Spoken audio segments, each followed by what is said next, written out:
প্রথমেই যে খবরে নজর রাখবো, বরানগরে মঞ্চ ভাঙা ঘিরে বিক্ষোভ। বরানগরে বিজেপি প্রার্থী সজল ঘোষের মঞ্চ ভাঙা ঘিরে বিক্ষোভ। বরানগরে সজল ঘোষের নির্বাচনী মঞ্চ এবং ফ্লেক্স ছিঁড়ে ফেলার অভিযোগ। আমাদের সঙ্গে রয়েছেন আমাদের প্রতিনিধি সুবীরের কাছে যাব। সুবীর, কাদের বিরুদ্ধে এই অভিযোগ সামনে আসছে, কাদের বিরুদ্ধে অভিযোগ করছে বিজেপি?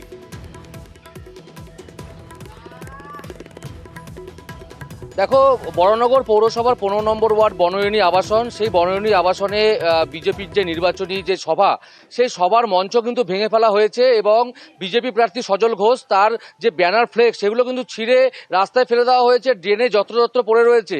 এবং এই ঘটনায় কিন্তু যখন এলাকায় আজকে সকালবেলা সজল ঘোষ প্রচারে বের হন, তখন তার কাছে দলীয় কর্মী সমর্থক যারা রয়েছেন তারা তাদেরকে খবর দেন এবং সে সময় ঘটনাস্থলে তিনি যান এবং সেখানে কিন্তু সজল ঘোষ তারা দলীয় সমর্থক তিনি বিক্ষোভ দেখান এবং তিনি পরিষ্কার জানিয়েছেন যে তৃণমূল কংগ্রেসের তরফ থেকে তাদের পায়ের নিচে মাটি সরে গেছে, সেই কারণের জন্য যে এইভাবে তারা আক্রমণ চালাচ্ছে বিজেপির ওপর, যেখানে সেখানে তারা মঞ্চ ভেঙে দিচ্ছে, ফ্লেক্স ছিঁড়ে দিচ্ছে। কিন্তু তৃণমূল কংগ্রেসের তরফ থেকে কিন্তু গোটা অভিযোগ অস্বীকার করা হয়েছে।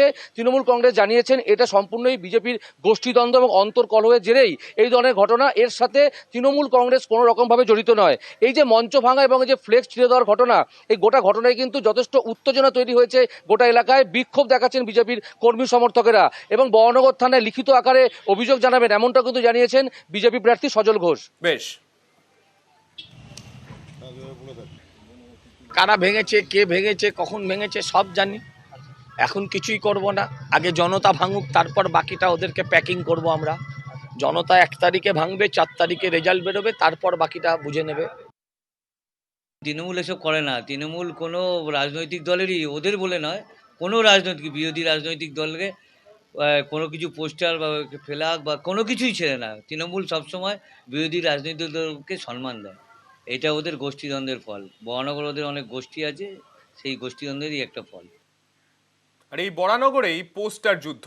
তৃণমূল এবং বিজেপি প্রার্থীর বিরুদ্ধে পোস্টার পাল্টা পোস্টার, বাগযুদ্ধে সজল সায়ন্তিকা। বরানগর উপনির্বাচন একদিকে যখন লোকসভা নির্বাচনের পারদ চড়ছে, তার পাশাপাশি এই উপনির্বাচনকে ঘিরেও কিন্তু আলাদাভাবে প্রচারের পারদ চড়ছে। বাগযুদ্ধে সজল ঘোষ সায়ন্তিকা।